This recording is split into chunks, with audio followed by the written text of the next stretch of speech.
하나님 말씀 보겠습니다. 은혜 받은 하나님 말씀은 고린도 후서 12장 9절 말씀이 되겠습니다. 하나님 말씀 고린도 후서 12장 9절 말씀입니다. 하나님 말씀 고린도 후서 12장 우리 9절 말씀 다 같이 말씀을 봉독하겠습니다.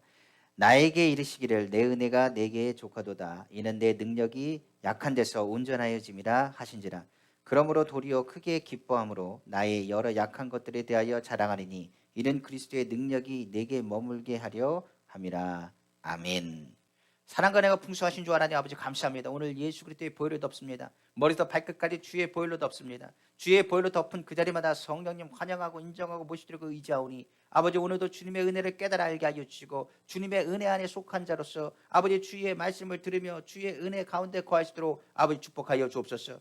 그러므로 부정적인 생각은 예수로 명언에 따라 나갈지어다. 하나님의 음성을 듣게 하시고 주의 말씀을 선포할 때에 위로받게 하시고 힘을 얻게 하시고 능력받게 하셔서 그리스도의 생명이 우리 가운데 풍성히 흐르게 하여 주시며 그리스도의 능력이 우리 가운데 늘 머물 수 있는 귀한 복된 시간 되시도록 아버지 축복하여 주시옵소서. 이 모든 말씀 만왕의 왕이시고 만주의 주가 되시며 능력에 능치 못하시며 없으시며 살아서 역사하시는 우리 주 예수님의 이름으로 축복하고 기도합니다. 아멘. 저는 오늘 고린도전서 19장 9절 말씀을 가지고 그리스도의 능력이 내게 머무른 비결이란 제목의 말씀으로 은혜 받기를 간절히 합니다. 본문의 말씀은 간단한 구절이긴 하지만 이 말씀은 우리에게 내포하는 것이 굉장히 큽니다. 성경에 말한 것처럼 모든 그리스도인들이 명심해야 될 말씀이라고 해도 과언이 아닐 것입니다. 질병, 슬픔, 그리고 고통, 죽음에 직면한 많은 사람들 이 말씀에 귀를 기울이면 오늘 그 말씀 속에 위로를 받을 것이고 새 힘을 얻게 될 것입니다. 오늘 이 시간 주님의 은혜가 임하길 원하고 더 나아가서 오늘 부정적인 자가 깨지며 두려움과 고통 그리고 낙심과 낭망 절망에서 건지시는 하나님의 희망을 보는 귀한 시간 되기를 다시 한번 주님의 이름으로 축원합니다. 그러므로 오늘 말씀의 제목이 그럽니다. 그리스도의 능력이 머물러 있게 하려면 바울이 그 비결을 오늘 말씀을 통해서 우리에게 소개하고 있는 것입니다. 그러므로 오늘 사도 바울의 고백 이것을 통해서 그리스도의 능력이 오늘 우리 귀한 성도님의 삶 가운데 늘 머물러 있게 되기를 다시 한번 주님의 이름으로 축원합니다. 첫 번째로 오늘 본문은 이야기합니다. 바울이 말하기를 그리스도의 능력이 머무른 비결은 모든 것이 다 하나님의 은혜 안에 있음을 아는 것에서 시작된다라고 성경은 분명히 말하고 있는 것입니다. 바울은 그리스도의 능력을 뭐라고 말하느냐? 다른 말로 하면 바로 하나님의 은혜라고 말합니다. 그렇기 때문에 은혜와 그리스도의 능력은 같이 가는 것입니다. 내가 은혜를 받으면 그리스도의 능력이 내 안에 있는 것이고 내가 은혜를 받지 못한다고 얘기하고 은혜가 내 안에 없다고 한다면 은혜를 소멸했다고 한다면 그리스도의 능력이 내 안에 거하지 않는다는 것을 의미하고 있기 때문에 그렇습니다. 그러므로 하나님의 능력, 하나님이 주시는 그 능력이 바로 은혜가 되기 때문에 은혜를 받으면 은혜 가운데서 그리스도의 능력이 우리 가운데 머물러 있다는 것을 깨닫게 되는 것입니다.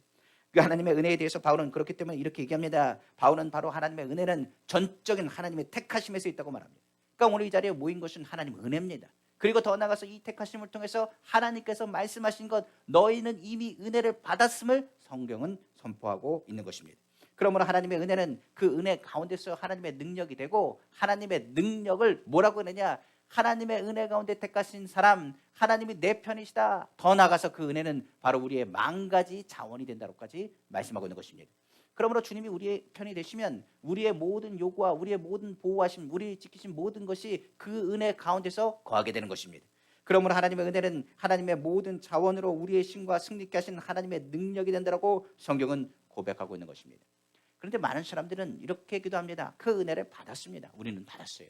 그런데 많은 사람들은 고백하기를 은혜를 더 달라고 하나님께 외칩니다. 어떤 사람은 말하기를 더 풍성한 은혜를 사모한다고 말하는 사람들이 있습니다. 그래서 제가 오늘 그 말씀에 대한 부분들을 좀 수정할 것을 좀 얘기하려고 합니다. 우리가 은혜를 받았다는 표현하지만 그 말은 좀 틀린 말입니다. 무슨 얘기냐면 이미 우리는 예수 그리스도를 믿었기 때문에 은혜를 받은 것입니다. 많은 사람들이 은혜를 더 풍성한 은혜를 받아달라 하나님 은혜를 베풀어 주십시오라고 고백하지만 어찌 보면 이미 예수 안에서 이미 많은 복, 만 가지 복을 우리는 받았으며 은혜를 이미 받은 사람입니다. 하나님이 우리를 택하셨다. 하나님의 은혜가 우리 가운데 임했다. 너희가 예수를 믿었다. 그 순간에 이미 우리는 뭐라고요? 은혜를 다 받은 사람이다 라고 성경은 기록하고 있는 것입니다. 그러므로 예수 이름으로 이미 우리는 은혜를 받았고 그 이름으로 하나님 뜻대로 무엇을 구하면 모든 자원을 공급해 주시겠다고 하나님께서 약속하셨습니다. 예수 이름으로 기도하면 하나님의 능력이요 무한한 자원이요 이 모든 것을 받을 자격이 없는 우리에게 응답되어지는 것 이것을 은혜라고 말하는 것입니다. 문제는 그것을 깨닫지 못하고 계속 또 다른 은혜를 구하고 있는 데 있다는 것입니다. 은혜는요 예수밖에 없습니다. 기독교에서는 다른 것을 얘기하지 않습니다. 오직 예수에는 은혜가 없습니다. 예수를 믿어 우리가 은혜를 받았다면 그 은혜 외에 다른 은혜가 없다는 것을 성경은 강조합니다. 바울은 이렇게 말합니다. 주는 나에게 넘치는 은혜가 되시며 그분이 바로 예수 그리스도임을 믿어야 한다라고 말하고 있습니다.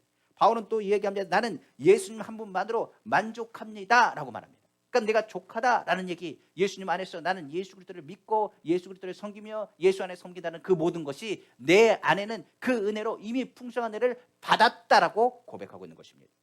주님이 나를 아시고 나를 택하셔서 이방인의 사도로 세우심에 나는 감사할 따름입니다 라고 바울은 고백하고 있습니다. 그러니까 문제는 우리는 은혜를 이미 받았습니다. 그런데 은혜를 잊어버리는 데 있어요. 그러면 이 은혜가 항상 우리 가운데 거한 것을 깨닫기 위해서는 우리는 무엇 해야 되느냐? 다른 것을 얘기하지 않습니다. 하나님이 우리를 아시고 우리를 택하신다는 확신을 갖고 살아야 되는 것을 의미할 수 있는 것입니다. 이렇게 얘기할 수 있죠. 은혜라는 것, 나를 향한 주님의 사랑, 아버지의 마음을 깨닫는 것이라고 말하고 있어요. 그러니까 은혜를 얘기한다면 철이 들어야 되는 것입니다. 하나님이 우리를 사랑하신다는 걸 알아야 되는 것입니다. 하나님이 우리를 사랑하시는데 그냥 사랑하는 게 아닙니다. 여호와는 나의 목자시니 내게 부족함이 없으리로다 말한 것처럼 목자가 양을, 그리고 양이 목자를 따르는 것처럼 목자는 그 양을 압니다. 주님이 나를 아신다, 내 마음을 아신다. 그것에서부터 은혜가 우리 가운데 임하게 되는 것입니다. 성경 한번 다시 한번 생각해 보겠습니다. 우리를 사랑하신 주님께서 말씀하신 말이에요. 내가 너를 뭐 한다고요? 안다 말씀하십니다. 나 같은 죄인을 살리신 주님, 내가 주님 앞에 나아갈 때 먼지보다 작은 나의 시름소리까지도 주님은 내게 응답하신다 말씀하세요. 그 말이 우리에게 뭐가 된다고요? 은혜가 된다는 것입니다. 주님은 우리를 아십니다. 나의 약함도 아십니다. 나의 불의함도 아십니다. 나의 억울함도 아십니다. 나의 연약함도 아십니다. 주님이 나를 아신다는 것, 성경은 나보다 나를 더 잘 아시는 분이요, 우리 주님이 어떤 분인 것을 성경은 늘 기록하고 있습니다. 그러니까 이런 겁니다. 주님이 나를 아십니까? 라고 말하는데 주님이 나보다 더 잘 아시는 거예요. 근데 이것을 생각해 보니까 나에게 그 말이 무엇이 되느냐? 은혜가 되는 겁니다. 부모님께 말합니다. 아빠는 내 마음 알아 라고 말합니다. 엄마는 내 마음 알아. 근데 엄마가 아빠가 내 마음을 알면 그것 자체만으로도 뭐가 되느냐? 아이들은요 변화가 일어납니다. 마찬가지로 그렇습니다. 쉬운 성경을 보면 하나님의 은혜가 무엇인지를 우리에게 잘 설명해 주고 있습니다. 쉬운 성경에 바로 시편에 고백한 하나님의 말씀을 듣다 보면 우리가 하나님 은혜 가운데 이미 속하여 있다는 것을 깨닫게 될 것이며, 하나님이 우리를 얼마나 사랑하시고 우리를 어떻게 아시느냐를 고백하고 있습니다. 우리가 잘 아는 시편 139편 1절에서 16절 말씀을 제가 한번 쉬운 성경으로 봉독해 드리겠습니다. 여호와여, 주께서 지금까지 나를 살피셨으니 주는 나를 알고 계십니다. 주는 내가 언제 앉고 언제 일어서는지를 알고 계십니다. 주는 멀리서도 나의 생각들을 아십니다. 주는 내가 나가고 눕는 것을 아십니다. 주는 나의 모든 길에 대해 잘 알고 계십니다. 내가 무슨 말을 하려는지 여호와여 주는 그것을 다 알고 계십니다. 주는 앞뒤로 나를 둘러싸고 계십니다. 주는 주의 손으로 나를 붙잡고 계십니다.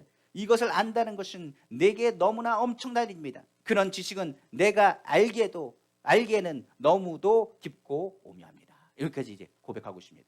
여기까지 한번 보시면 그렇습니다. 주님은 나의 앉고 일어섬도 아신대요. 나의 행동만 아는 게 아닙니다. 나의 생각도 아신답니다. 내가 무슨 생각을 하는지, 그리고 무엇을 계획하고 있는지조차도 주님은 알고 내 의도의 내 내면적인 부분까지도 이미 알고 계신다고 성경 말합니다. 더 나아가서 주님께서 말씀하시는 것처럼 내가 어떤 길을 갈지, 내가 무슨 말을 할지를 주님은 아신답니다. 우리가 아라고 얘기했는데요, 원래 우리는 어라고 얘기하려고 말했는데 생각했는데 입으로 잘못 말할 수 있습니다. 아라고. 그런데 주님은 뭘로 들으신다고요? 그 마음에 생각하는 것을 들으신다고요. 그러니까 내가 실수하거나 말에 실수를 해도 그 마음의 중심에 무슨 생각을 가지고 어떤 의도로 이야기하는 조차도 알고 계신답니다. 그러니까 성경에서 말할 때 하나님 앞에 억울할 게 있을 것이 없습니다. 하나님 앞에 내가 억울합니다 말할 게 없습니다. 하나님은 우리의 앞뒤를 알고 계십니다. 전후를 알고 계십니다. 우리의 삶의 모든 것을 알고 계십니다. 그렇기 때문에 이 사실을 알면 어떻게 되느냐? 은혜를 안 받을 수가 없어요. 내가 지금 억울합니다 그런 말 할 필요도 없는 것이, 주님은 나의 억울하심을 이미 알고 계십니다. 나의 고통도 알고 계십니다. 내 괴로움도 알고 계십니다. 이것에 대해서 말한 것이 너무나 엄청난 일입니다. 주님이 나를 알고 계신다는 것. 계속 보겠습니다. 7절입니다. 그러므로 내가 주의 영을 떠나 어디로 갈 수 있겠습니까? 내가 주가 계신 곳을 떠나 어디로 도망갈 수 있겠습니까? 만일 내가 하늘 위에 올라간다 할지라도 주는 거기 계십니다. 내가 깊은 곳에 누는다 해도 주는 거기 계십니다. 만일 내가 새벽 날개 위에 오른다 해도, 내가 바다의 저 끝 쪽에 자리를 잡는다 해도 주의 손이 거기서 나를 인도하실 것이요 주의 오른손이 나를 굳게 잡으실 것입니다. 주님, 내가 어디로 피할 수 있겠습니까? 어디든지 주님 계십니다. 새벽 날개같이 주님을 찾으면 주님은 손살같이 빛과 같이 우리 가운데 다가오십니다. 동에 서서 먼데 그 부분 가운데 동이 틀 때 순식간에 모든 바닥 물결에 햇빛이 쫙 퍼져나가는 것처럼 주님은 주님을 찾는 자를 향해서 역사하시고, 내가 어느 곳에 있든지 간에 주님은 우리에게 다가오십니다. 그것이 뭐라고요? 은혜라는 사실입니다. 그러니까 주님을 믿는 사람은 주님의 은혜 안에 속해 있는 것입니다. 이미 예수 그리스도를 믿는 사람은 주의 은혜 안에 속해 있습니다. 우리가 예수 이름으로 기도하면 주님께서 어떻게 하시냐? 역사하시고, 예수 이름으로 기도하면 그 기도에 응답하시고, 예수 이름으로 나아가면 실질적으로 우리 삶 가운데 개입해 주시는 것입니다. 성경 한번 계속 보겠습니다. 11절입니다. 만일 내가 어둠이 확실하게 나를 숨겨준 것이다 라고 말한다 해도, 빛이 내 주위에서는 밤이 된다 라고 말한다 해도, 어둠이 주께서 어둡지 않을 주께는 어둡지 않을 것입니다. 밤이 낮처럼 빛날 것입니다. 이는 어둠이 주께는 빛과 같이 밝았기 때문입니다. 성경 말하고 있습니다. 여기서도 이렇게 얘기합니다. 어둠이라는 것은요, 깜깜함입니다. 그러니까 쉽게 하면 숨어진다, 억울하다는 표현은 이렇게 얘기합니다. 어둠이 우리를 덮었다. 그러면 어떡합니까? 깜깜하고 내가 여기 있는 것, 내 억울한 것, 내 소리에 모든 것을 아마 듣지 못하지 않을까 생각할지 모르겠습니다. 그러니까 어둠은, 나를 덮었다는 것은 억울하고 속상하고 힘든 일을 의미할 수 있습니다. 그런데 하나님 앞에서는 어둠은 아무 조건 되지 않습니다. 빛으로 오신 주님께서는 어둠 가운데도 어둠으로 보지 않습니다. 어둠이 더 이상 어둠이 될 수가 없는 것입니다. 그러니까 우리 마음을 감찰할 뿐만 아니라 우리의 억울함, 답답함까지도 이미 주님께서는 뭐 하신다? 아신다고 말씀하고 있는 것입니다. 그러므로 어둠이 어둠의 역할을 하지 못할 것이라는 의미를 담고 있습니다. 어디서는 숨지 못할 것이고, 내 마음의 깊은 쓴뿌리까지도 주님은 알고 계신다고 말씀하고 있는 것입니다. 계속 보겠습니다. 13절입니다. 주께서 나의 가장 깊은 곳을 지으셨으며 나의 어머니의 뱃속에서 나를 만드셨습니다. 내가 주를 찬양합니다. 이는 내가 신기하고 놀랍게 만들어졌기 때문입니다. 주께서 하신 일들은 놀랍습니다. 나는 그것을 아주 잘 알고 있습니다. 내 몸은 주께로부터 피하여 숨을 수 없습니다. 이는 내가 은밀한 곳에서 만들어질 때 그러했습니다. 내가 땅의 깊은 곳에서 만들어졌을 때 주의 눈이 아직 형태를 갖추지 않은 내 몸을 보셨습니다. 내게 정해진 모든 날들의 주의 책 속에 기록되었습니다. 이 날들의 하루가 시작되기 전에 이미 기록되었습니다. 왜 은혜가 되느냐? 우리의 사정 알 뿐만 아니라 우리가 태중에서 우리도 기억하지 못하는 일들을 주님은 알고 계십니다. 그러니까 우리를 하나님이 택하셨다, 내가 예수 그리스도를 믿고 하나님의 자녀가 되었다, 이것은 하나님께서 이미 계획하신 일이요, 하나님께서 은혜를 베풀 자에게 은혜를 베푸신다고 말씀하신 것처럼 우리를 택하시고 택하신 자들을 그냥 놔두신 것이 아니라 우리의 삶 가운데 개입하셔서 오늘 이 자리에 부르신 주님의 사랑을 듣게 하셨다는 의미입니다. 모든 가정엔 하나님의 섬세한 손길이 있습니다. 그 손길이 오늘 우리로 하여금 말씀하시며 절대적으로 내가 너를 안다라고 이야기하고 있는 것입니다. 그러므로 우리는 은혜 가운데 사는 것입니다. 이미 은혜를 받은 것을 떠나서 은혜 가운데 사는 것이며, 은혜를 떠나서는 살 수 없는 존재라는 것을 성경은 강조하여 말하고 있는 것입니다. 우리의 삶에 잘하는 것도 있지만 우리는 잘못한 것도 있습니다. 우리는 선한 일도 한다고 말하지만 죄악의 죄성이 그대로 남아있어서 게으르고 연약할 때가 있습니다. 불평과 원망할 때도 있습니다. 의롭게 사려고 몸부림치지만 억울함과 고통도 있고 상처도 있고 괴로움도 당할 수밖에 없습니다. 그러다 보니 많은 사람들이 오만하고 교만하여 말하기를, 하나님 나의 기도를 듣기는 하시는 것입니까? 하나님 절대로 나의 고통과 억울함을 모르실 것입니다. 하나님은 하나님이시기 때문에 어찌 인간의 고통과 슬픔과 괴로움을 아실 수 있겠습니까? 라고 얘기할지도 모르겠습니다. 그런데 하나님은 분명히 말씀하십니다. 안다고 말씀하십니다. 이를 증명하기 위해서 누굴 보내셨냐? 그 아들 예수 그리스도를 보내셨습니다. 하나님 하늘 영광을 아신 하나님 삼위 중에 2인 바로 성자 예수 그리스도께서 이 땅에 오셔서 십자가를 지셨습니다. 그 모든 고통과 억울함, 그리고 그 어둠 가운데 빛으로 오셨다고 성경은 말씀하고 있습니다. 그러므로 이 부분을 통해서 예수 그리스도의 십자가의 은혜는 이 모든 고통과 억울함을 아신다는 증거로 우리에게 보여주신 사건입니다. 그러니까 예수 그리스도를 생각하면 은혜가 들어오는 것입니다. 내 고통을 아시는 주님, 주님도 나와 같이 고난을 겪으셨고, 주님은 나와 같이 억울함을 겪으셨습니다. 주님도 굶주리셨고, 주님도 피곤하셨으며, 주님도 괴로운 시간이 많았으며, 주님도 믿었던 바로 친구와 같은 제자들을 통해서 그 등돌림을 보셨습니다. 오늘 주님 말씀하십니다. 내가 모른다 하겠느냐? 나는 안다고 말씀하십니다. 나는 너를 안다고 말씀하십니다. 그 주님이 나를 아신다는 것, 그것을 깨달아야 우리가 뭘 회복하느냐? 은혜를 회복하는 것입니다. 예레미야는 하나님의 종입니다. 그는 하나님께 말합니다. 주님, 내가 주의 일을 감당할 수 없습니다. 주님께서 아무리 말씀하셔도 내가 어떻게 주님의 일을 감당할 수 있겠습니까? 주님, 보낼 자를 보내주십시오. 나는 아이라 말도 하지 못합니다라고 얘기합니다. 그에게 하나님이 부르셨을 때 하나님께서 친히 예레미야에게 말씀하신 구절이 있습니다. 그런 하나님의 은혜 앞에서 그 말씀을 들을 때 충성할 수밖에 없었습니다. 그 은혜가 그에게 뭐가 되느냐? 능력이 되었기 때문입니다. 한번 성경 보겠습니다. 예레미야서 1장 4절에서 5절입니다. 여호와의 말씀이 내게 임하니라. 이르시되 내가 너를 모태에 짓기 전에 너를 알았고 내가 배에서 나오기 전에 너를 성별하였고 너를 여러 나라의 선지자로 세우느라 하시기로. 뭘로 세웠다고요? 선지자로 세우느라. 내가 태중에서부터 그 생성되기 전부터 내가 너를 알았다 말씀하십니다. 주님, 내가 어떻게 감당할 수 있겠습니까? 나를 시기하거나 미워하는 사람이 많을 것입니다. 주의 말씀을 선포하려고 내 마음 가운데 뜨겁게 하시니 내가 어찌 말을 선포하지 않을 수 있겠습니까? 내가 이 하나님의 말씀을 선포하면 저 사람들이 나를 미워할 것이고 나를 시기할 것입니다. 나를 괴롭힐 것입니다. 나를 감옥에 가둘 것입니다. 나를 구덩이에 쳐 넣을 것입니다. 나를 때릴 것입니다. 그러나 나는 걱정하지 않습니다. 주님께서 나의 뭐가 되신다고요? 능력이 되시기 때문입니다. 그러니까 마찬가지로 그렇습니다. 주님이 그 모든 것을 뭐 한다고요? 아신다는 겁니다. 지금 이 예레미야에 있던 그 시대에 여러 가지 어려움과 불의함 하나님은 이미 아셨습니다. 예레미야를 통해서 무엇을 하길 원하시냐? 하나님의 말씀을 선포하기를 원하셨습니다. 예레미야가 연약한 것도 압니다. 부족한 것도 압니다. 그러나 예레미야의 그 모든 것에 주님 말씀하십니다. 내가 너와 함께함을 너의 입에 하나님의 말씀을 담아주겠다고 말씀하신 것입니다. 그 능력이 늘 머물러 있는 것은 다른 것에 있지 않습니다. 바로 주님이 아신다는 것에부터 있다는 것입니다.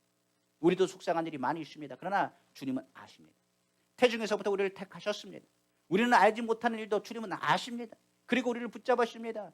그 주님이 나의 하나님이 되신다는 것, 그걸 깨닫는 것이 은혜고, 그리고 그 하나님께서 나의 하나님이 된다는 고백은 우리에게 뭐가 되느냐? 은혜와 함께 능력과 힘이 된다는 거 성경은 가르치고 있기 때문에 그렇습니다. 한번 성경 보겠습니다. 이사야서 49장 5절입니다. 이제 여호와께서 말씀하시나니 그는 태에서부터 나를 그의 종으로 지으신 이시요 야곱을 그에게로 돌아오게 하시는 이시니 이스라엘이 그에게로 모이는도다. 그러므로 내가 여호와 보시기에 영화롭게 되었으며 나의 하나님은 나의 힘이 되셨도다. 성경은 말하고 있는 것입니다. 은혜를 받으면 나의 힘, 나의 능력이 하나님이 된다는 것을 깨닫게 되는 것입니다. 그럼 한번 본문 한번 돌아가 보겠습니다. 본문에 보면 누가 나오느냐? 바울이 나옵니다. 바울이 어떻게 했냐? 이 육체의 가시 때문에 얼마나 괴로웠는지 3번이나 하나님께 이 가시를 제거해달라고 기도했습니다. 고린도후서 12장 7절에서 8절이죠. 여러 계시를 받은 것이 지극히 크므로 너무 자만하지 않게 하시려고 내 육체의 가시 곧 사탄의 사대를 주셨으니 이는 나를 쳐서 너무 자만하지 않게 하려 하심이라. 이것이 내게서 떠나가게 하기 위하여 내가 3번 주께 간구하였더니 성경 말하고 있습니다. 그러니까 육체의 가시가 다른 것 때문에 걱정하는 것이 아니라 복음 전파하는 사람이 육체의 가시가 자꾸만 나타나면 사람들에게 뭐가 되지 않느냐? 은혜가 되지 않는 겁니다. 그러니까 하나님, 내가 보기에는 이 가시가 하나님 아버지 이 고통과 아픔 그것 때문에 그런 게 아닙니다. 이 가시 때문에 은혜가 되지 않습니다. 치유사역을 하는 사람이 아파 보십시오. 은혜가 됩니까? 은혜가 안 될 겁니다. 아마 주님께 말씀하십니다. 소경을 고치는 사람이 있습니다. 하나님께서 눈을 뜨게 하십니다. 그런데 본인이 눈을 감고 있습니다. 그러면 그 사람의 은혜가 되겠습니까? 많은 사람 얘기할 겁니다. 소경은 고치면서 자기 눈 하나 고치지 못하느냐 말할 것입니다. 예수님께도 그러지 않았습니까? 오히려 말합니다. 많은 유대인들이 말하기를 나사로가 죽었다는 소리를 듣고 슬피 우시는 예수님의 모습을 보면서 이렇게 말했습니다. 아니 저 사람은 맹인을 고쳤던 사람이 아니냐? 눈을 고쳤던 사람 아니냐? 병든 자를 치료한 사람 아니냐? 그런데 나사로를 살리지 못하겠느냐? 조롱하는 비난의 소리로 예수님을 공격했습니다. 마찬가지로 그러지 않겠습니까? 바울에게 얘기합니다. 바울은 능력이적입니다. 그의 손수건만 얹어도 병든 자가 치료받을 뿐만 아니라 귀신이 쫓겨나갔습니다. 많은 사람들이 바울의 메시지는 능력이 없다고 말하지만 그 가운데 하나님의 은혜와 능력과 기적이 얼마나 많이 나타났는지 그 말씀을 조목조목 따지다 보면 그 은혜가 그 가운데 흐를 수밖에 없었습니다. 그런데 본인이 아프고 힘들고 괴롭고 그리고 여러 가지 그런 가운데 낑낑하는 신음소리를 듣는다고 한다면 다른 사람이 뭐라고 바울을 얘기하겠습니까? 바울은 주의 복음을 전하는 자입니다. 그러므로 복음을 전할 때 이 육체의 가시가 방해가 된다고 생각을 했습니다. 그런데 오히려 주의 음성을 그는 듣게 됩니다. 바로 그 음성은 다른 것이 아니라 오늘 본문의 말씀입니다. 뭐라고 말하는지 한번 들어보십시오. 12장 9절에 말하기를 나에게 이르시기를 내 은혜가 내게 족하도다. 이는 내 능력이 약한 데서 온전해짐이라 성경 말하고 있는 것입니다. 바울은 이때 깨닫게 되는 것입니다. 무엇을 깨닫게 되느냐? 하나님이 나보다 나를 더 잘 아십니다. 내 연약함을 더 잘 아십니다. 내 고통을 모르시겠습니까? 내 근심하는 걸 모르시겠습니까? 내가 뭐라고 말하는지 하나님 모르시겠습니까? 하나님 아십니다. 그런데 하나님께서 가장 최선의 대답을 하신 것이 내 은혜가 내게 족하다는 말이었다는 것을 깨닫게 되는 것입니다. 그 말을 바울이 어디서 들었을까요? 바울은 다메섹 도상에서 누굴 만났냐? 예수님을 만났습니다. 부활하신 예수님을 만났을 때 바울은 충격을 받았을 것입니다. 뭘 충격받았느냐? 바로 예수님이 하나님의 아들이라는 것에 충격을 받았을 것이고, 두 번째는 무엇을 얘기하느냐? 하나님의 아들인 예수님을 핍박하는 자신의 모습을 보고 충격을 받았을 것입니다. 그리고 핍박하는 자신뿐만 아니라 그것을 통해서 하나님의 영광과 하나님의 일들을 감당한다고 말했는데 오히려 하나님의 반역자요, 회방자요, 주님을 핍박하는 자로 불리는 자신의 모습이 얼마나 큰 죄라는 것을 깨달았을 것입니다. 감히 아마 고개를 들지 못했을 것입니다. 나는 내가 핍박하는 예수라는 그 말이 얼마나 그 마음을 괴롭게 하고 힘들게 했는지 모르겠습니다. 예수님은 그 자리에서 그렇게 말합니다. 내가 나를 핍박하는 예수다. 그렇지만 너는 이방인의 사도가 될 것이라 말했습니다. 내가 바울이라면 그랬을 것입니다. 하나님, 난 죄가 너무 많습니다. 예수님을 핍박한 사람입니다. 주님 알지 않습니까? 저도 염치가 있습니다. 어떻게 내가 그 은혜의 사역을 감당할 수 있겠습니까? 나는 죄인입니다. 나는 벌레만도 못합니다. 죄인 중에 괴수입니다. 나 같은 사람이 어떻게 주의 일을 감당하겠습니까? 라고 말할지 모르겠습니다. 그때 주님이 하신 말씀이 뭐라고 했을까요?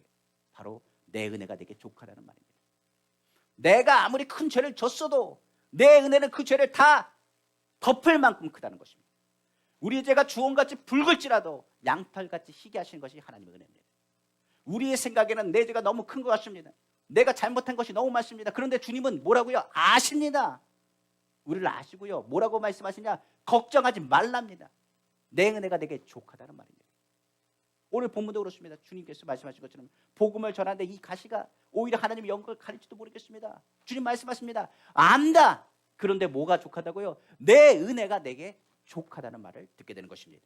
바울은 이래서 고백하는 것입니다. 이 육체의 가시가 오히려 예수를 믿고 구원받음에 있어서 나로 자만하지 않게 만들고 오직 하나님의 은혜만으로 족하다는 것을 늘 상기시켜 줍니다 라고 고백하게 된 것입니다. 그러므로 성경은 말합니다. 바울은 믿음의 고백, 이런 고백은 그냥 나온 것이 아닙니다. 바로 확신, 바로 그리스도의 능력을 머물게 하는 은혜가 그 가운데 있다는 것을 늘 깨달았기 때문입니다. 그러니까 성경에서 보면 그렇습니다. 약한 것이 오히려 강함이라. 전에 한번 이야기해 드렸습니다. 바울의 모습을 보십시오. 바울은 빼짝 말랐습니다. 그리고 얼마나 얻어 터졌는지, 머리도 터졌고 몸에 뭐가 있느냐, 예수 그리스도의 흔적이라고 말하며 자랑하고 다니는지 모르겠지만 많은 상처가 있습니다. 가슴에도 상처가 있습니다. 돌로 얼마나 두들겨 맞았는지, 던져서 맞았는지, 두들겨 맞았는지, 사심이 가만 매를 3번이나 맞았습니다. 태장이라는 것이 우리가 생각하는 그냥 태장이 아닙니다. 그냥 한번 맞으면 살점이 뜯어져 나가는 것입니다. 그가 얼마나 고통과 아픔을 겪었는지 모르겠습니다. 그가 죽어갑니다. 많은 사람들은 말합니다. 주의 복음을 전한 자가 저렇게 고통을 당하고 고난을 당하는데 하나님은 도대체 뭐 하시냐고 말합니다. 아마 저도 그럴지도 모르겠습니다. 지금 코로나 시기 가운데 하나님은 도대체 뭐 하십니까 말할지도 모르겠습니다. 죄가 많은 곳에 은혜가 더 큰 것입니다. 지금 이런 어려운 시기 가운데 바울이 하는 메시지는 다른 것을 말하지 않습니다. 내가 이런 고통과 고난과 아픔이 있어도 주님은 살아계십니다. 주님이 우리와 함께 하십니다. 내가 이 복음을 전하는 데 있어서 절대로 멈추지 않습니다라는 고백을 했을 것입니다. 바울의 이런 모습은 다른 사람을 하여금 뭐 하느냐? 하나님은 정말 살아계시는 것을 보게 되는 것입니다. 사람들은 그렇습니다. 기적을 보면 더 큰 기적을 원합니다. 그리고 사람들은 말합니다. 한 가지 모든 것을 보여서 놀라운 일이 생기면 더 큰 놀라운 것을 쫓아다닙니다. 예수님을 보십시오. 기적을 일으키니 많은 사람들이 예수님의 기적을 보고 쫓아왔습니다. 오병이의 기적을 보니 많은 사람들이 예수님을 보면서 떡이 생길까요 쫓아왔습니다. 그런데 예수님은 다른 말씀하시지 않습니다. 모세가 떡을 준 줄 아느냐? 하나님께서 너에게 떡을 주신 것이라. 난 하늘로 내려온 산떡이니. 많은 사람들이 얘기했습니다. 떡이 나오지 않는구나 생각을 했습니다. 많은 사람이 실망하고 예수님을 떠나기 시작했습니다. 예수님의 제자들을 향해서 예수님께서 말씀하십니다. 너희도 나를 떠나려고 하느냐 말합니다. 베드로가 말합니다. 생명의 말씀이 여기 있사오니 우리가 어디로 가오리까? 주님을 증거하는 것은 다른 것이 아닙니다. 내가 강하면 주님이 증거되지 않습니다. 내가 나타나면 주님이 절대로 증거되지 않습니다. 내가 주님을 증거할 수 있는 방법이 있다면 내가 약함에도 불구하고 하나님이 나를 도우시는 것을 보게 하면 됩니다. 바울은 돌에 맞아 죽었습니다. 제가 보이는 성경을 보니 죽었습니다. 그런데 바울이 다시 일어납니다. 누가 살리느냐? 예수의 생명이 그 가운데 있기 때문에 그렇습니다. 바울은 얻어맞습니다. 괴로움 당합니다. 많은 사람들이 제일 걱정하고 많은 사람이 제일 이해 안 가는 것이 아니라 예수님의 십자가 사건이었습니다. 많은 사람들이 예수님 왜 십자가 달리시냐 도대체가 이해할 수 없습니다. 예수가 죽으심으로 우리가 산다. 그것을 누가 보이게 되느냐? 바울이 보이게 된 것입니다. 여러분, 내가 여러분들에서 얻어맞습니다. 그러나 여러분은 살 것입니다. 내가 고통을 당합니다. 그러나 여러분은 살 것입니다. 내가 사단에게 괴롭힘을 당하고 육체의 가시가 나를 찌릅니다. 그러나 여러분들 안에 있는 가시는 제거될 것입니다. 바울의 메시지는 무엇이 되겠느냐? 많은 사람에게 은혜로 자리 잡히게 된 것입니다. 오늘 주는 분명히 말씀하십니다. 나의 약한 것에서 온전함이 집니다. 내가 약할 때 누가 드러나느냐? 예수 그리스도의 능력이 드러나기 때문에 그렇습니다.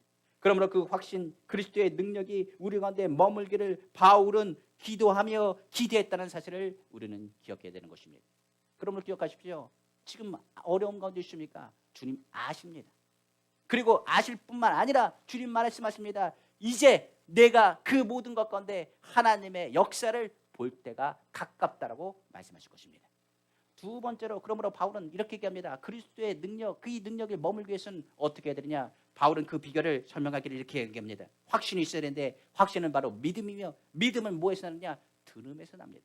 그러므로 바울은 두 번째로 이렇게 얘기합니다. 그리스도의 능력이 머물대는 비결은 바로 범사의 하나님 말씀 안에서 사는 것이라고 말하고 있는 것입니다. 바울은 이야기합니다. 주의 말씀을 늘 그는 붙잡고 살았습니다. 그러면서 바울은 늘 말씀으로 우리가 죄인인 것을 깨닫고 죄가 많은 곳에 은혜가 더 크다는 것을 알게 되었으며 하나님의 말씀은 우리가 죄인인 것과 하나님 말씀은 우리를 사랑하신다는 것, 또한 우리의 삶에 있어서 주님이 필요하다는 것을 깨닫게 하는 것, 그것이 바로 하나님 말씀이라는 것을 깨닫게 된 것입니다. 지금 우리가 사는 시대는 은혜의 시대입니다. 어느 곳에 채널을 틀어든 하나님 말씀을 들을 수 있습니다. 어느 곳에서는 하나님 말씀을 들을 수 있는 이 시대에 지금은 은혜의 시대라고 말해도 과언이 아닐 것입니다. 어디서든 주의 말씀을 받을 수 있는 복된 시기 가운데 우리는 살고 있으며 복된 시기 가운데 주의 말씀을 들을 수 있습니다. 만약 하나님이 말씀을 주지 않았다면 무엇이 옳고 그른지를 우리는 판단하거나 그것을 정하지 못했을 것입니다. 말씀을 주시면서 무엇이 인생의 좋은 길이며 바른 길이며 어떻게 살아야 되며 인생의 설계되어 안내와 같은 말씀이 우리의 길을 인도하시고 깨닫게 하여 주시기 때문에 그렇습니다. 성경 보겠습니다. 시편 109편 119편 105절입니다. 주의 말씀은 내 발의 등이요 내 길의 빛이니이다. 주의 말씀대로 우리를 창조하였으며 하나님의 말씀대로 사는 것이 사람의 본분인 것을 성경은 또 말하고 있습니다. 주님의 말씀을 통해 결론적으로 생명의 길을 주님과 동행하게 하며 주님이 나에게 주는 말씀, 그 말씀이 주님과 동행하여 나에게 주는 말씀일 때 그 말씀은 무엇이 되느냐? 레마가 됩니다. 주의 말씀은 우리에게 뭘 주시느냐? 위로를 주시고 주의 말씀은 우리에게 뭘 주느냐? 쉼을 주시고 주의 말씀은 나에게 생명을 더해 주십니다. 한번 성경 보겠습니다. 스가랴 1장 13절입니다. 여호와께서 내게 말하는 천사에게 선한 말씀, 위로하는 말씀으로 대답하십니다. 시편 119편 50절에 말합니다. 이 말씀은 나의 고난 중에 위로라. 주의 말씀이 나를 살리셨기 때문이다. 시편 119편 107절 말합니다. 나의 고난이 매우 심하오니 여호와여 주의 말씀대로 나를 살아나게 하소서. 주의 말씀이 뭘 한다고요? 나를 살아나게 한대요. 주의 말씀을 보면 뭘 알겠느냐? 내가 은혜 가운데 있는 것을 깨닫게 되는 것입니다. 사람은 은혜를 잊어버려서 문제입니다. 하나님의 말씀은 뭘 상기시킨다고요? 하나님의 은혜를 받았음을 상기시켜주는 거예요. 주의 말씀이 나로 하여금 하나님의 사랑, 하나님의 능력을 믿게 하는 믿음의 근원이 되는 것입니다. 사도행전 19장 20절에 말합니다. 이와 같이 주의 말씀이 힘이 있어 흥황하여 세력을 얻었다고 성경 말하고 있는 것입니다. 그러므로 주의 말씀이 우리 가운데 있을 때, 주의 말씀을 믿음으로 받아들였을 때, 우리의 삶 가운데 들어갔을 때 우리는 그것을 은혜라고 말하고 그리스도의 능력이라고 말하게 되는 것입니다. 그러므로 주의 말씀을 많이 기도하고 바라보기를 다시 한번 주님의 이름으로 축원합니다. 시편 130편 5절이죠. 나 곧 내 영혼은 여호와를 기다리며 나는 주의 말씀을 바라는도다. 오늘 주의 말씀을 바라보십시오. 은혜를 기억하는 것, 하나님 말씀 보셔야 됩니다. 주의 말씀은 처음부터 끝까지 하나님의 은혜에 대한 것을 설명하고 있으며 그 은혜 속에 우리가 살고 있다는 것을 설명해 주고 있기 때문에 그렇습니다. 그러므로 은혜를 기억해야 그리스도의 능력이 내 안에 있음을 압니다. 하나님의 말씀을 봐야, 그 말씀을 들어야 믿음 안에서 확신을 가지고 그리스도의 능력을 선포하고 있는 것입니다. 그러면 한번 하나님 말씀 한번 들어보겠습니다. 하나님 말씀을 전체적으로 보면 하나님이 천지를 창조하셨습니다. 창조할 때 우리가 무슨 일 한 적 있습니까? 우리는 창조 이후에 만들어진 창조물입니다. 쉽게 얘기하면 이렇게 얘기할 수 있습니다. 창조할 때 우리는 아무것도 한 게 없습니다. 마지막에 창조된 것이 바로 인간입니다. 하나님께서는 그럼에도 불구하고 사람에게 하나님의 형상을 담은 형상으로 지음을 받아 생육하고 번성하라 축복하실 뿐만 아니라 더 나아가서 이 땅을 잘 다스리라고 청지적 사명까지 더해 줍니다. 그것을 뭐라고 말하냐? 은혜입니다. 우리는 받을 자격이 없습니다. 그런데 하나님께서 받으라고 말씀하시면서 축복해 주신 것, 그것이 은혜입니다. 그런데도 불구하고 아담은 범죄했습니다. 하나님의 말씀에 불순종했습니다. 그리고 죄를 짓고 핑계하기로 했지만 말씀을 직접 들었던 아담, 그 죄를 부인할 수 없었습니다. 그러나 하나님께서는 은혜를 베푸셔서 아담을 살리셨습니다. 가인은 자기 형제를 죽였습니다. 그러나 은혜를 베푸셔서 가인도 살리셨습니다. 하나님의 은혜를 베푸시는 그 장면, 성경에서 우리가 아는 것처럼 아담의 후예는 은혜를 받았음에도 불구하고 말씀의 분수적의 역사는 끊임없이 이어졌습니다. 하나님께서는 그 죄가 간영한 걸 알고 홍수로 인류를 멸하시기로 작정하셨습니다. 그러나 하나님께서는 누구를 생각하사 노아의 가정을 생각하셨습니다. 성경 말하기를 노아에게 은혜를 베푸셨다고 말합니다. 이것 또한 은혜였습니다. 하나님께서는 노아의 가정을 살리셨습니다. 그리고 노아의 가정을 다시 축복하셨습니다. 그러나 인류에 있는 죄성은 그대로 남아있는지라 그들은 죄에 대해서 돌이키지 않았습니다. 오히려 하나님을 배반하고 바벨탑 사건을 세웠고 여러 가지 죄악으로 물들었습니다. 하나님께서는 이제는 아브라함이라는 사람 한 사람을 택하셨습니다. 그리고 그 사람을 통해서 이스라엘이라는 나라를 택하여 세우셨습니다. 이스라엘은 택하여 하나님의 은혜 가운데서 강한 나라가 되었습니다. 이스라엘은 430년 종살이 이후에 출애굽하게 되었는데 그곳에 광야에 들어갔을 때 이스라엘은 하나님의 택하신 민족이라 하나님께서 그 나라를 만드시기 위해서 그들을 훈련시키고 은혜를 베푸셨습니다. 그러나 그들은 광야에서 무엇을 했습니까? 원망과 불평이 끓지 않았습니다. 이는 그들의 종의 습성이 아직 남아있기 때문에 그렇습니다. 그들은 원망과 불평, 종살이하던 때의 종의 습성이 그대로 남아있어서 늘 원망과 불평하는 사람으로 성경은 기록되어 있습니다. 성경 보면 우리가 아는 것처럼 오늘날도 원망과 불평하는 사람이 있다면 아직 죄의 습성이 남아있는 것입니다. 종의 근성이 남아있는 것입니다. 원망과 불평하는 사람, 종의 근성 가운데 누구 탓, 남의 탓하는 사람이 바로 원망과 불평하는 사람이요 종의 습성을 가진 사람인 것입니다. 그런 사람은 자신의 노예가 아니라 하나님의 백성이라는 자격이 필요했습니다. 이 하나님께서는 모세를 택하셔서 어떻게 하느냐, 호렙산 시내산으로 가서 하나님의 말씀인 율법을 주었습니다. 그 계명은 무엇을 얘기하느냐, 넌 하나님의 백성이라는 걸 말하는 겁니다. 그러나 이스라엘이 어떻게 했습니까? 모세가 하나님의 말씀을 가지고 내려오는 그 밑에서 금송아지를 만들고 난리를 치기 시작했습니다. 우상을 섬겼습니다. 하나님의 진노를 막을 길이 없었습니다. 그럼에도 하나님은 진노 중에 긍휼을 베푸셨습니다. 그것이 뭐라고요? 은혜입니다. 성경은 그 은혜를 가지고 뭐라고 얘기하느냐, 이스라엘에게 말합니다. 얼마나 은혜를 많이 베푸셨는지, 너희처럼 행복한 사람이 있느냐, 너희처럼 행복한 나라가 어디 있더냐라고 말했습니다. 그만큼 뭐라고요? 하나님이 작정하시고 택하신 민족에게 무엇을 하셨다고요? 은혜를 베푸셨음을 의미하는 것입니다. 한번 성경 보겠습니다. 신명기 33장 29절입니다. 이스라엘이여, 너는 행복한 사람이로다. 여호와의 구원을 너같이 얻은 사람이 백성이 누구냐? 그는 너를 돕는 방패시요 내 영광의 가리시로다. 내 대적이 내게 복종하리니 내가 그들의 높은 곳을 밟으리로다. 성경 말하고 있습니다. 너희처럼 행복한 사람이 어디 있느냐? 너희처럼 은혜 받은 민족이 어디 있느냐라고 말씀하고 있는 것입니다. 저는 오늘 이렇게 얘기합니다. 이스라엘 민족만 그러겠습니까? 아마 저도 그렇습니다. 이 자리에 있는 분들 다 똑같습니다. 주님이 우리를 택하셨습니다. 그런데 우리는 늘 원망과 불평을 합니다. 억울하다고 말합니다. 하나님 어째 나한테 이럴 수 있냐고 말합니다. 하나님은 내 마음 아시냐고 말합니다. 지금 목이 마른다고 말합니다. 배고프다고 말합니다. 하나님 앞에 원망과 불평하는 소리를 얼마나 많이 했는지 모르겠습니다. 거기다 금송아지까지 만드는 죄악까지 퍼져들었습니다. 그게 우리의 모습입니다. 그런데 너는 행복한 줄 알래요. 뭐라고요? 내가 그럼에도 너에게 뭘 베푼다고요? 은혜를 베푸신다고 말씀하셨기 때문입니다. 신명기 10장 13절입니다. 내가 오늘 내 행복을 위하여 내게 명하는 여호와의 명령과 규례를 지킬 것이 아니냐. 그래서 내가 말씀을 주었다. 이 말씀대로 살면 너희가 형통할 것이라. 이 말씀대로 살면 너희가 힘을 낼 것이라. 그 말씀을 통해 깨달으면 너희가 하나님의 마음을 알아 주님 앞에 더 가까이 갈 것이라. 그런데 문제는 이렇게 택하고 하나님의 선택한 민족이라 할지라도 우상 숭배하는 데는 끊어지지 않았습니다. 가나안 땅을 그들에게 허락하였습니다만 이스라엘은 타락하였고 예루살렘 성전은 타락하여 무너지는 위기까지 놓이게 되었습니다. 하나님은 떠나셨습니다. 그러나 하나님은 그들을 사랑하셨기에 다시 돌아오셨습니다. 그리고 하나님께서는 말씀하셨습니다. 이제 말씀을 너희가 보는 것으로 끝나지 않고 너희 마음 가운데 심어줄 것이라. 내가 너희를 사랑하는 것, 내가 너를 아는 것을 누굴 통해서 보이겠느냐? 하나님이 세상을 이처럼 사랑하신 것을 바로 독생자 아들 예수 그리스도를 통해서 보이시겠다고 말씀하신 것입니다. 그래서 성경 66권은 그렇습니다. 누구에 대한 얘기냐? 예수님에 대한 얘기입니다. 예수님의 얘기는 누구에 대한 얘기냐? 하나님의 은혜에 대한 얘기입니다. 하나님의 은혜에 대한 얘기는 무엇을 했냐? 오늘날 예수 그리스도를 믿으면 우리는 은혜 받은 사람이에요. 은혜 받은 사람은 만가지 복을 이미 받은 사람인 것을 성경 말하고 있는 것입니다.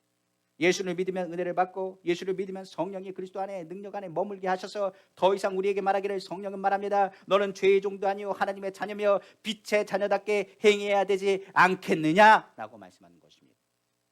그러니까 성경 전체는 뭘 얘기하는 거예요? 은혜에 대한 말씀입니다. 내가 너 용서한다. 내가 죄를 졌다 할지라도 내가 너를 덮어주겠다. 내가 너를 떠나지 않겠다. 내가 너를 버리지 않겠다라고 말씀하신 것입니다. 우리는 다윗의 범죄를 볼 것입니다. 그러나 다윗의 범죄에서도 하나님은 용서하셨습니다. 모세의 연약함에도 하나님께서는 더 좋은 가나안 땅보다 더 좋은 하늘나라를 그에게 허락하셨습니다. 우리가 아는 것처럼 성경에 있는 말씀들을 한번 잘 보십시오. 그곳에는 많은 사람들이 실패하고 낙망하고 절망합니다. 믿음의 사람이라 할지라도 무너집니다. 그런데 성경은 말합니다. 하나님은 다 아십니다. 그리고 뭐라고 말씀하느냐? 그들을 건지시고 끊임없는 은혜를 부어주시며 독자 아들 예수 그리스도까지 우리에게 보내셔서 성령을 통하여 하나님께서 너를 사랑하시고 너를 절대로 버리지 않는다는 것을 말씀하신 것입니다. 하나님 말씀은 살아있습니다. 그리고 운동력이 있습니다. 좌우의 어떤 말씀을 예리합니다. 혼과 영과 및 간절과 고초를 찔러 쪼기까지 아십니다. 내 마음과 생각을 감찰하십니다. 주의 말씀은 우리로 하여금 다시금 일어날 수 있는 힘을 주며 하나님의 은혜가 그냥 은혜가 아니라 나에게 폭포수같이 이미 흐르고 있다는 것을 깨닫게 되는 것입니다. 우리는 몰라서 예수 그리스도의 십자가의 능력이 지금 머물러 있다는 것을 모르는 겁니다. 이미 우리는 예수 안에서 지금 십자가의 능력이 머물고 있습니다. 바울이 강조한 것입니다. 예수 안에서 예수 믿으면 우리는 죄인이 아니라 하나님의 자녀라고 말합니다.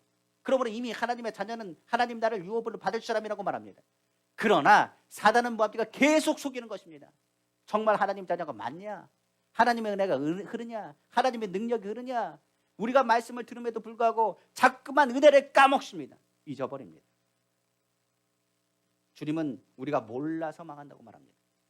우리에겐 능력이 있습니다. 예수 그리스도를 믿으면 그 능력이 우리 가운데 있는 것을 우리는 깨달아 알기 때문에 그렇습니다. 근데 문제는 사단이 가만히 있을 덕이 없지요. 사단은 뭐합니까? 이 은혜 받는 그 그리스도의 은혜가 머물러 있는 꼴을 보지 못합니다. 그러니까 이 은혜가 우리 안에 있다는 것을 계속적으로 잊어버리기 위해서 몇 가지 방법을 사용합니다. 네 가지가 있는데 첫째가 바로 죄입니다. 죄는 그리스도의 능력을 막습니다. 둘째는 낙심, 바로 낭망입니다. 마음이 절망 가운데 있다는 것을 의미합니다. 마음은 바로 하나님의 능력을 담는 그릇입니다. 그러니까 마음이 절망하고 낭망하면 그 그릇은 망가뜨려져 버립니다. 그래서 성경은 말합니다. 항상 기도에 힘쓰고 뭐 하지 말라고 말하냐? 낙심하지 말라고 말하고 있는 것입니다. 기도하는 사람이 낭망해버리면 모든 것이 다 놓치게 되는 것입니다. 세 번째는 염려, 근심, 걱정, 슬픔, 근심과 같은 여러 가지 미움의 그 마음, 감정적인 요소입니다. 감정적인 요소는 우리로 하여금 생각에 영향을 주는데 그곳에 속으면 아무것도 할 수 없습니다. 부정적인 생각이 들어가면 그 그릇이 더럽혀지기 때문에 그렇습니다. 사람이 하늘나라에 보면 이렇게 얘기합니다. 하나님이 쓰실 때 금그릇도 있고 은그릇도 있고 질그릇도 있고 나무그릇도 있습니다. 그런데 하나님이 쓰시는 그릇은 어떤 그릇이냐? 금그릇이라고 쓰는 게 아니라 어떤 그릇이냐? 깨끗한 그릇을 쓰십니다. 그러니까 사단은 뭐하느냐? 우리 생각을 더럽히는 것입니다. 미움 가운데, 분노 가운데, 그리고 또한 다툼 가운데, 염려 가운데, 근심 가운데, 부정적인 생각 가운데 그릇이 더러워지면 그 그릇은 사용될 수가 없습니다. 네 번째는 바로 죽음이라는 공포입니다. 두려움을 이겨야 주님의 사명을 감당합니다. 두려움을 이기지 못하면 이 자리에 올 수가 없습니다. 코로나 시기 가운데 두려움을 이기지 못하면 어떻게 주의 성전에 나올 수 있겠습니까? 그 두려움을 이긴다는 것, 그것이 은혜라는 사실을 또 깨달을 뿐만 아니라 그 두려움을 이겨야 주님 앞에 나아갈 수 있습니다. 그러니까 두려움이 있다는 건 뭘 얘기하느냐? 예수님을 점점 멀어지게 하는 것이 바로 두려움의 요소라는 사실입니다. 그러니까 사단은 이 네 가지를 사용합니다. 죄, 그리고 낙심하고 절망하는 것, 그리고 염려, 근심, 슬픔, 미움과 같은 감정적인 부정적인 생각들, 그리고 더 나아가서 죽음이라는 공포와 두려움이 뭘 하게 하느냐? 내가 그리스도의 능력 안에 거한 것을 망각하게 하고 그리스도의 능력이 머물러 있다는 것을 잊어버리게 해서 그리스도의 능력을 포기하게 만드는 것입니다. 이 네 가지의 요소들을 극복해야 되는데 극복할 수 있는 유일한 비결에 대해서 바울은 말합니다. 그건 다른 방법이 아니라 예수 그리스도의 십자가로 돌아가라는 메시지인 것입니다. 그러므로 세 번째, 바울은 그리스도의 능력이 머무른 비결에 대해서 이렇게 얘기합니다. 세 번째로 말합니다. 모든 상황에서 주님의 십자가 능력 안에 거하라고 말하고 있는 것입니다. 그러므로 오늘 주님께 말씀 듣는 것을 우리는 들어야 됩니다. 주의 말씀을 보면 그 말씀이 우리를 어디로 인도하지 않습니까? 바로 예수님의 십자가로 인도하십니다. 성령은 예수님을 기억나게 하고 생각나게 하는데 예수님을 예수님의 어디로 인도하시느냐? 바로 쉴만한 물가 되시는 주님의 품으로 인도하시는데 그곳이 어디냐? 바로 예수님의 십자가 되는 것입니다. 그러니까 우리 기억하십시오. 죄가 아무리 주홍같이 붉을지라도 양떡같이 휘어집니다. 왜냐? 예수 그리스도의 피가 더 큽니다. 예수 십자가의 그 피의 능력이 뭘 얘기하느냐? 우리의 모든 죄와 허물을 덮으실 뿐만 아니라 우리를 불의에서 건지시고 깨끗하게 하신다고 말했습니다. 우리가 예수의 피로 그 죄에 대해서는 회개가 이루어지면 그 은혜와 그리스도의 능력과 그리스도의 기쁨이 회복되어지는 것입니다. 성경 고린도전서 1장 10절에 말합니다. 십자가의 도가 멸망하는 자에게는 미련한 것이요 구원을 받는 우리에게는 하나님의 능력이 됩니다. 그러므로 이 십자가 밑에 나와 회개하고 주님 앞에 나아가면 우리는 그 피로 인하여 정함을 받을 뿐만 아니라 하나님과 화목되고 하나님의 은혜와 능력의 축복하심이 우리 가운데 흐르게 되는 것입니다. 요한일서 말씀 보겠습니다. 1장 6절에서 9절입니다. 만일 우리가 하나님과 사귐이 있다고 어둠에 행하면 거짓말을 하고 진리를 행하지 아니함이거니와 그가 빛 가운데 계신 것과 같이 우리도 빛 가운데 행하면 우리가 서로 사귐이 있고 그 아들 예수의 피가 우리를 모든 죄에서 깨끗하게 하실 것이요 만일 우리가 죄가 없다고 말하면 스스로 속이고 또 진리가 우리 속에 있지 않을 것이요 만일 우리가 우리 죄를 자백하면 그는 맵부시고 의로우사 우리 죄를 사시며 우리를 모든 불의에서 깨끗하게 하실 것이요.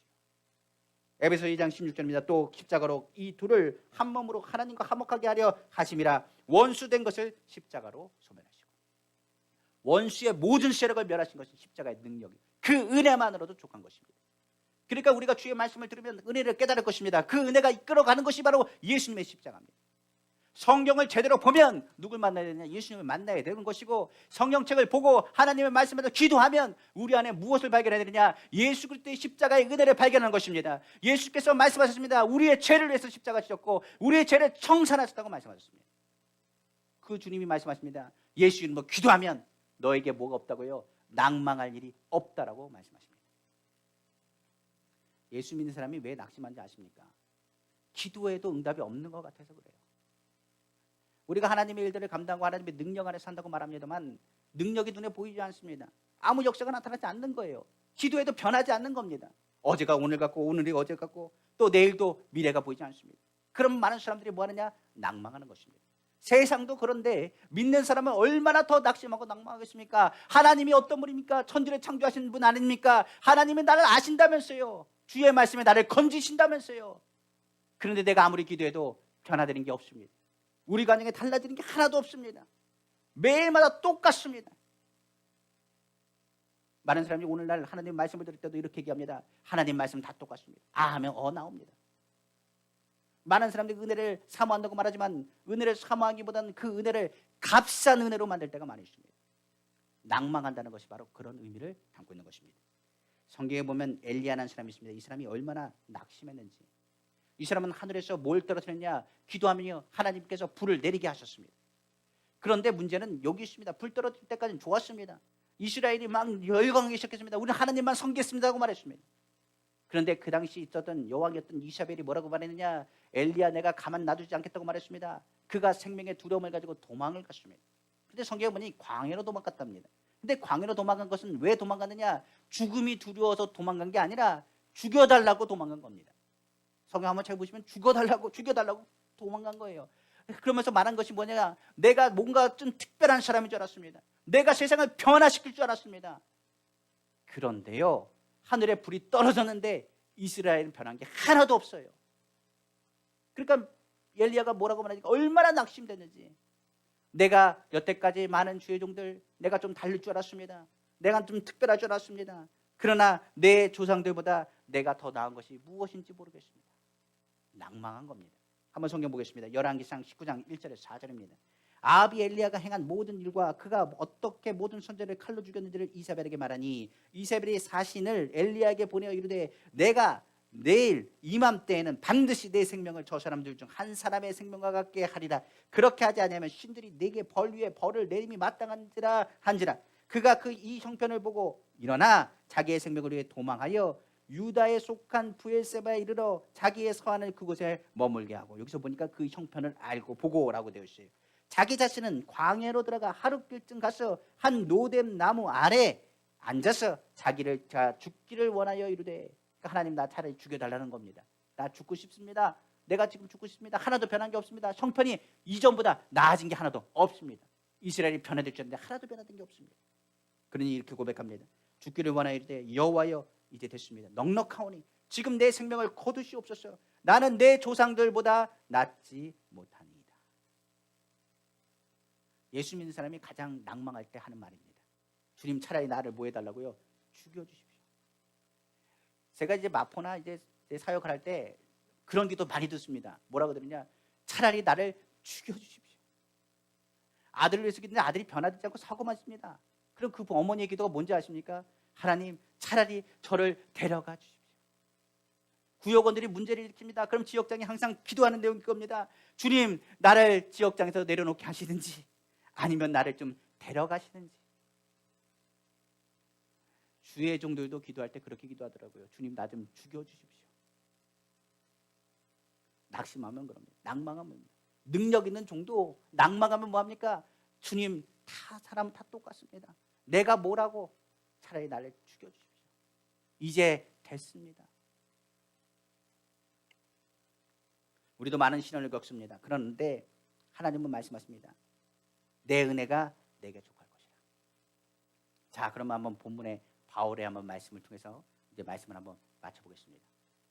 오늘 본문에 바울이라는 사람 계속적으로 얘기했습니다. 그리스도의 능력이 긋는 비결이 무엇인가?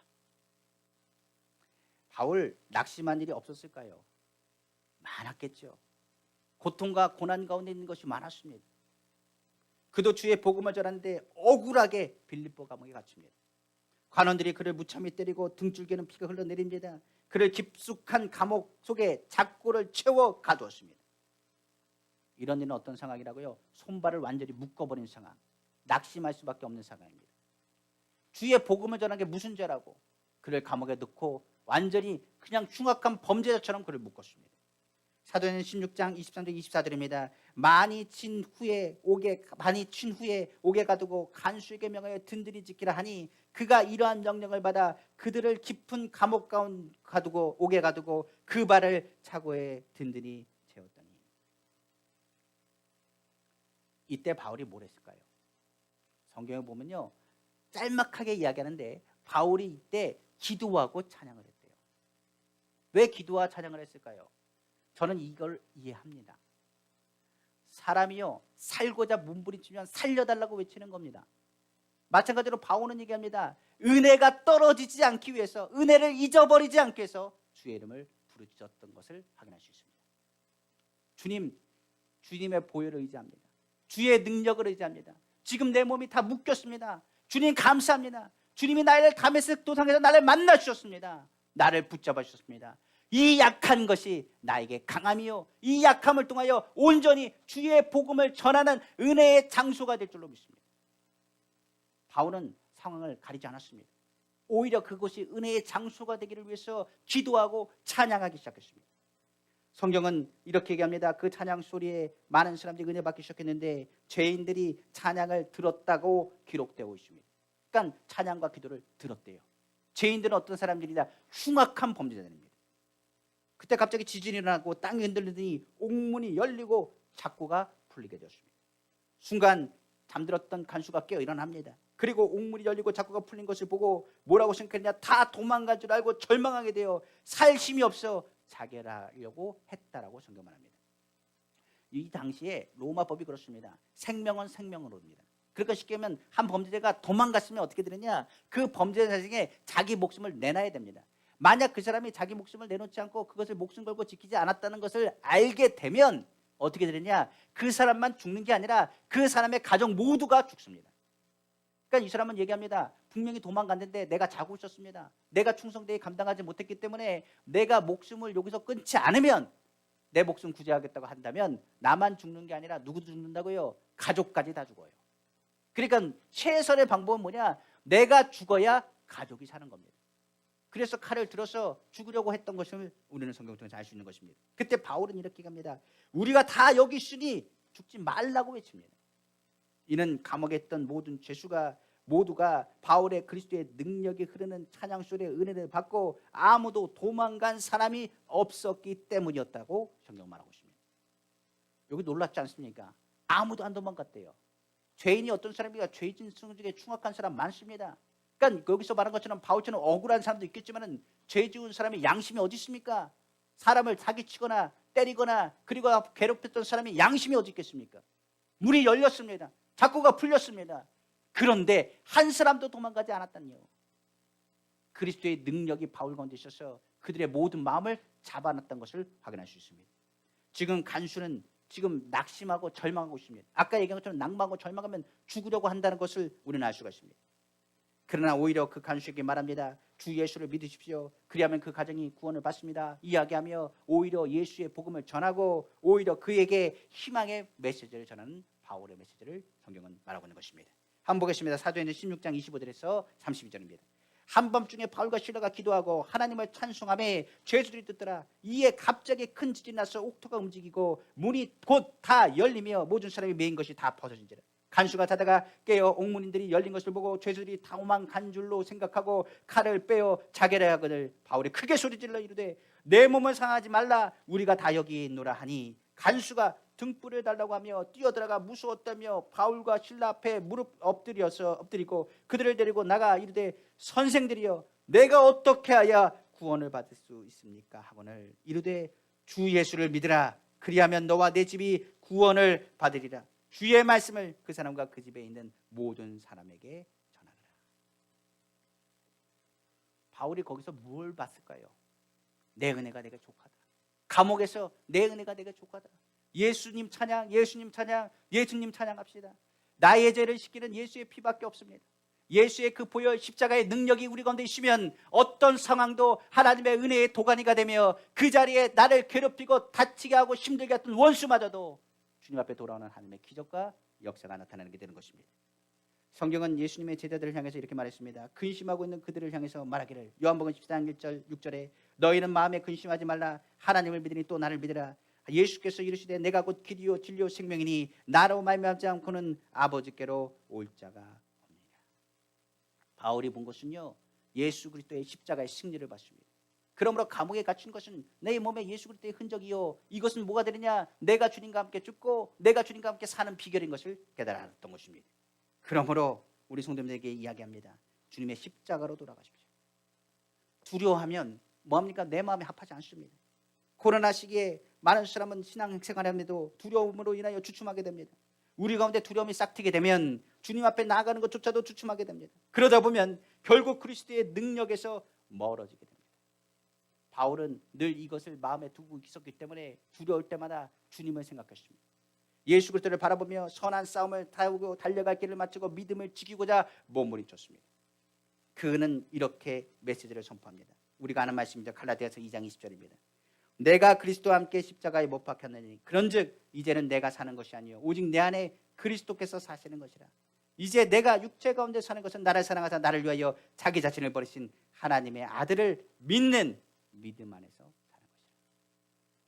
십자가는 말합니다. 내가 하는 게 아닙니다. 누가 하신다고요? 주님이 하시는 것입니다. 우리는 아직 본향에 가지 않았습니다. 하나님의 은혜가 필요하고 십자가를 통해 그리스도의 능력이 우리 가운데 늘 머물러 있어야 됩니다. 사단은 끊임없이 우리를 힘들게 하고 어렵게 할지도 모르겠습니다. 그러나 주님은 우리 형편을 잘 아십니다. 나의 약한 것도 아십니다. 나의 부족한 것도 아십니다.